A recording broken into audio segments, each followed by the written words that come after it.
Pratibha Leo இவங்களை பற்றி தான் நம்ம பார்க்க போகிறோம். பிரதீபா லியோ அவங்களுக்கு ஒரு கமர்ஷியல் பைலட் ஆகணும் அப்படிங்கிறது கனவு.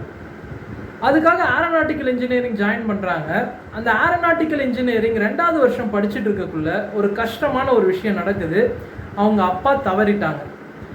இதனால் அவங்களுக்கு என்ன நடந்துச்சு அப்படின்னா, அவங்களுடைய கனவான அந்த கமர்ஷியல் பைலட்டை தொடர்ந்து அந்த கனவை கொண்டு போக முடியல. ஏன்னா வீட்டில் பொருளாதார சூழ்நிலை கஷ்டமாக இருந்துச்சு.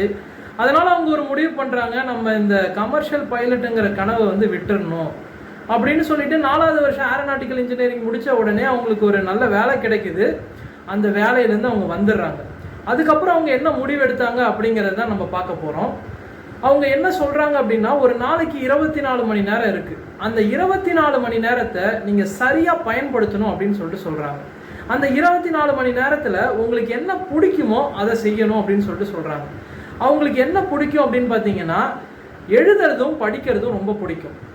அப்படி அவங்க தொடர்ந்து எழுதக்குள்ளேயும் படிக்கக்குள்ளேயும் அவங்களுக்கு வருமானம் வரலை, ஆனால் அவங்க மனசு ரொம்ப சந்தோஷமாக இருந்துச்சு அப்படின்னு சொல்கிறாங்க.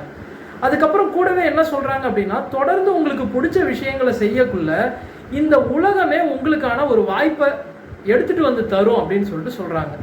அப்படி அவங்களுக்கு ஒரு வாய்ப்பு கிடைச்சிதான் இன்னைக்கு அவங்க ஒரு கார்ப்பரேட் கம்பெனியில் ஒரு ரைட்டிங் அண்ட் கம்யூனிகேஷன் ஸ்பெஷலிஸ்டாக ஒரு நல்ல நிலைமையிலையும் ஒரு நல்ல வருமானத்தோடையும் இருக்காங்க. நம்ம பிரதீபா லியோ கிட்ட இருந்து கற்றுக்க வேண்டிய விஷயங்கள் என்ன அப்படின்னா, பிடிச்ச விஷயங்களை தொடர்ந்து செஞ்சோம் அப்படின்னா இந்த உலகமே நமக்கான வாய்ப்பை தருங்கிறதையும், அது மட்டும் இல்லாமல் ஒரு வருமானத்தையும் ஒரு நல்ல நிலைமையிலையும் நம்ம இருக்கலாம் அப்படிங்கிறதையும் நம்ம புரிஞ்சுக்கலாம். அடுத்த ஒரு பதிவில் சந்திக்கலாம். நன்றி.